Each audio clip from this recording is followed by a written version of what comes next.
Phone दिखाते हुए बेटी ने कहा था, पापा देखिए ये रोहन है और आप इससे बात कर लीजिए, मुझे इससे शादी करनी है। पापा को थोड़ी सी हैरानी हुई थी, ज़्यादा नहीं, क्योंकि पापा रोज समाज में देख रहे थे कि ट्रेंड क्या चल पड़ा है। पापा उस जमाने के थे जिस जमाने में उनके बाप ने शादी तय कर दी थी और लड़की भी नहीं दिखाई थी।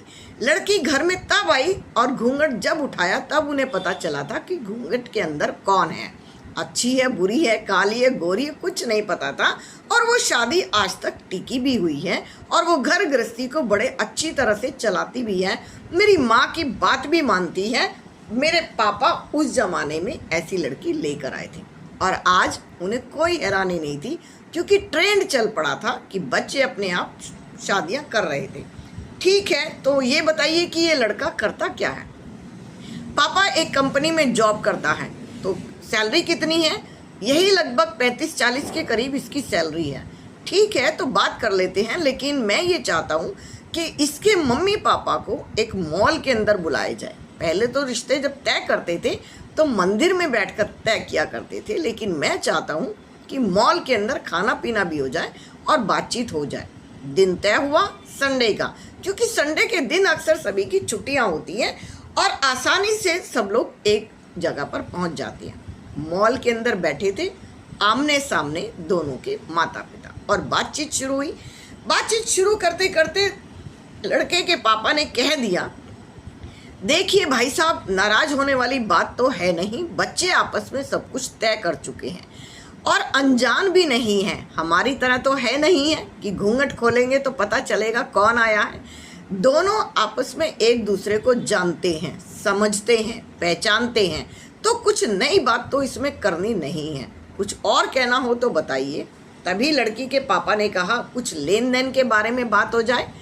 तो लड़के के पापा ने कह दिया, नहीं भाई साहब, कोई लेन देन नहीं होगा।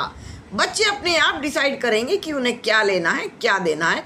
इसमें आप और हम क्या कर सकते हैं, बताइए तो सही।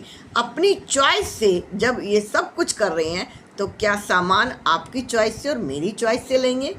नहीं ना, तो ये भी इन्हीं पर छोड़ देते हैं।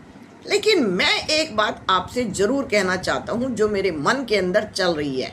6 महीने पहले ये दोनों बच्चे शादी के बाद मायके में रहेंगे, यानी आपके घर में रहेंगे। लड़की के पापा तो चौंक गए, ऐसा क्यों?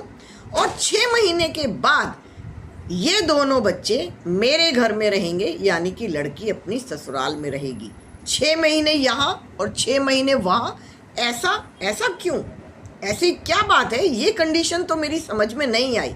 देखिए भाई साहब, नई नई गृहस्थी है, माँ ही समझा सकती है कि गृहस्थी में क्या होता है। सास की बात तो आजकल बच्चे सुनते नहीं हैं और ना ही समझना चाहते हैं, और ये सब कुछ सीखे पढ़े सीखे सब कुछ जानते हैं, तो माँ ज़्यादा बेटर समझा सकती है गृहस्थी क्या होती है। 6 महीने पहले आप इन्हें सिखाइए। हाँ, रोहन का कभी मन करेगा तो घर में आएगा, वीडियो कॉल करेगा, बातचीत करेगा, लेकिन 6 महीने वहीं से जॉब करेगा और वहीं आएगा और वहीं रहेगा। शादी तय हो गई। दोनों की शादी तय होने के बाद ये बात भी वहीं पर तय हो गई और लड़की बजाय ससुराल के वेंकट हॉल से मायके की तरफ चली गई। अब सुबह हुई।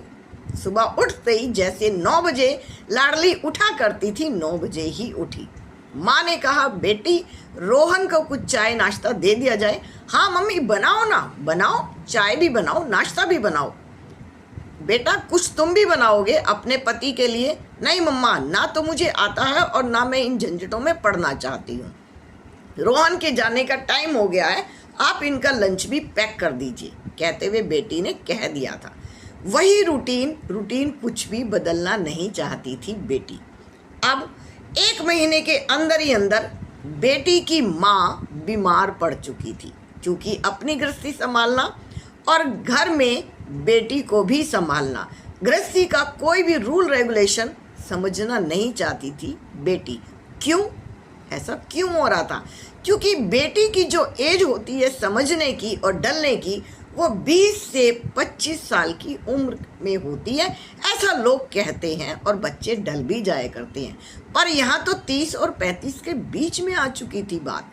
30 के बाद कौन सा बच्चा रह जाता है, वो मैच्योरिटी में आ जाता है। जब सारे फैसले खुद करते हैं तो फिर सास क्यों परेशान हुए, ससुर क्यों परेशान हुए। ससुर समझदार थे, 6 महीने के लिए मायके में छोड़ दिया था। अब बेटी 6 महीने पहले मायके में रही, फिर 6 महीने ससुराल में। आप भी जानते हैं, आप भी समझ सकते हैं, मैं भी जानती हूँ, मैं भी समझ सकती हूँ। 6 महीने जब वो मायके में रही होगी तो उनकी माँ ने उन्हें क्या क्या सिखा दिया होगा। अब चीज़ें पहले से ज़्यादा आसान हो चुकी थी।